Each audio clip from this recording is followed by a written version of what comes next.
Revelation chapter 9 verses 1 to 3. And the fifth angel blew his trumpet, and I saw a star fallen from heaven to earth.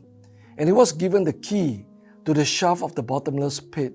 He opened the shaft of the bottomless pit, and from the shaft rose smoke like the smoke of a great furnace.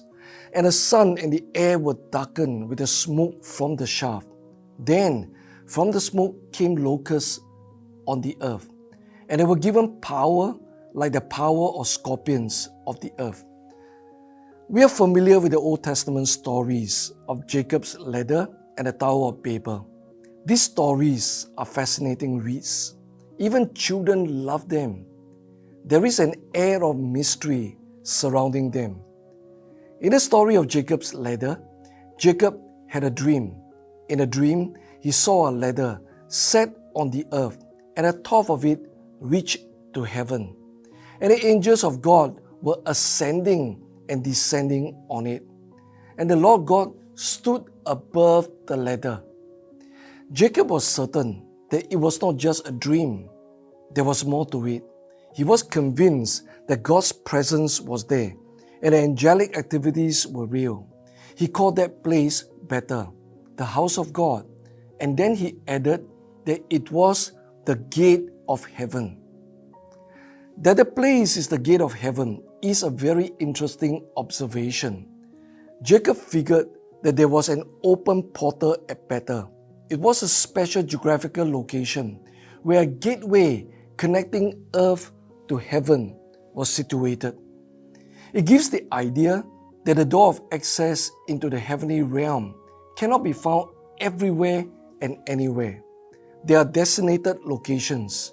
That might explain why there are many reports of paranormal activities in certain specific geographical locations on the earth. In the Tower of Babel story, the attempt to build a tower with its top in the heavens carries several connotations. The tower is a symbol of the rejection of God. Mankind wanted to reach the heavens by their own effort. This is the general interpretation and understanding of the account. Here is another perspective. The building of the tower was a repudiation of God and His rule, as well as a deliberate attempt to reach out to the gods. These are the fallen angels who are God's enemies. The tower with its top in the heavens is another example of a gateway or portal into the spiritual realm. While Jacob's ladder is a gateway into God's presence, the Tower of Babel is a portal into the second heaven, where the fallen angelic entities reside. In Revelation chapter 9, we read of the opening of a portal linking the earth to the bottomless pit, which is also known as the abyss. This event will take place during the second half of the tribulation, when the fifth trumpet is sounded. A fallen angel will be given the key to open the shaft of the abyss. When he unlocks it, swarms of locust-like creatures will emerge on the earth. They look like locusts as well as horses, but their faces resemble humans. I strongly believe that these creatures are fallen angelic entities. God has locked them up in the bottomless pit. These are either those angels who rebel against God together with Lucifer, or those who disobey God by copulating with women and producing the Nephilim. For a brief period of 5 months, God will allow these fallen angels to be released to create havoc on the earth. Their mission is to torment people who do not have the seal of God on their foreheads. They will cause much pain and suffering to mankind, but the environment will be spared. Judging from the descriptions, these locusts are certainly not insects, and their attack on people is definitely not a metaphorical representation of a severe locust plague or some kind of disaster. Instead, the Apostle John's vision reveals that there will be an overt supernatural manifestation and invasion of the fallen angelic beings during the tribulation. There will be a breach in the interdimensional barrier. The portal or gateway will be open and the incarcerated fallen angels will cross over from their higher dimensional spiritual realm into our physical three-dimensional world. Such an event is highly unusual. It had never happened since the Genesis 6 event, where some angels took on human form and intermarried with humans. The locust attack will certainly create an unprecedented panic in the entire world. In recent years, there have been a lot of talks about CERN and its activities. There are many speculations regarding its attempt to find other dimensions and open portals into these other dimensions. CERN is the European Organization for Nuclear Research.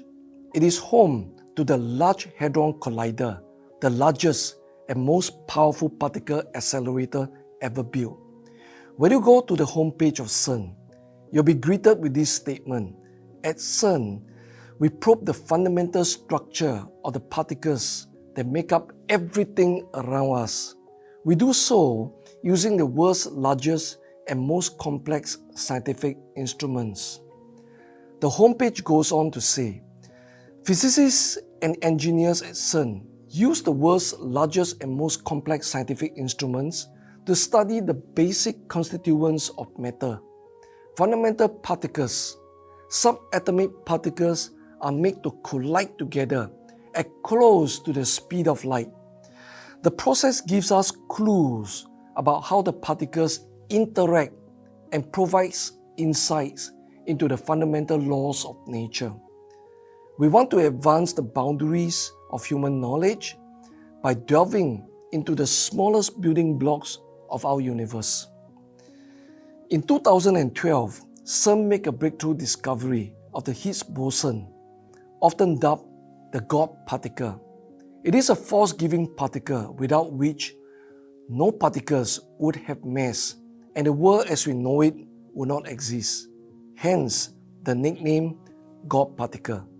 This Higgs boson particle, or God particle, is the key to understanding the creation of the universe. This significant discovery gives you a good sense of the immense capability of CERN in researching the mysteries of the universe, its basic building blocks, and the physics behind them. As I said earlier, CERN has been at the center of much controversy regarding its probe into parallel universes, unknown forms of matter, and higher dimensions. Is it an attempt to find and open gateways into these other dimensions? At the official level, it has repeatedly denied these speculations, but the suspicion continues to linger for good reasons. Sergio Bartolocci, Director for Research and Computing at CERN, said that there were parallel universes and parallel dimensions of non-physical intelligent beings located everywhere around us, and CERN would allow these non-Earth entities to come into our physical world and be with us. When asked about the interdimensional doorway by The Register, a London and New York-based science and technology journal, Bartolocci replied without any hesitation, "Out of this door might come something, or we might sense something through it." On the 18th of June 2004, CERN unveiled a 2-meter tall statue of the Indian deity Shiva. It was a gift from the government of India. This statue is displayed prominently near the main building. Shiva is the god of destruction. In the Hindu belief, he possesses the power to deconstruct the universe at the quantum level. The statue depicts a dancing Shiva known as the Nataraj, the Lord of Dance. The plot beside it explains that Shiva danced the universe into existence, motivates it, and will eventually extinguish it.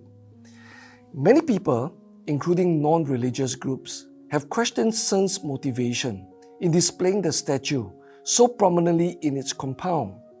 Why use a controversial religious figure to portray the cosmic dance of subatomic particles and smashing protons? Why not use scientific symbolisms such as atoms and particles, which would be more appropriate? You also have to wonder about CERN's obsessions with spiritual symbols of destruction, Apollos and Shiva. Why? The logo of CERN has also sparked much controversy. You do not require much imagination to see the number 666 in the logo. As we know, 666 is the mark of the beast. It is the number of the name of the Antichrist. Despite CERN's attempt to explain it away, the question remains as to why it selects this design, knowing that it will certainly create controversy. CERN is located at the Swiss-French border near Geneva. A large part of the sprawling underground facility, consisting of a circular tunnel 27 km in circumference, is found 50 to 175 kilometers under the French town of Saint-Genès-Pouilly. In the past, Saint-Genès-Pouilly used to be a small Roman city by the name of Apolliacum. The town was so named because it was dedicated to the Roman and Greek god Apollos. It is also claimed that the CERN facility is built on the site of the ancient temple of Apollos. In Revelation chapter 9, we are told that the locust-like creatures from the abyss have a leader whose name is Abaddon in Hebrew and Apollyon in Greek. Abaddon means destruction, and Apollyon, a derivative of Apollo, is literally destroyer.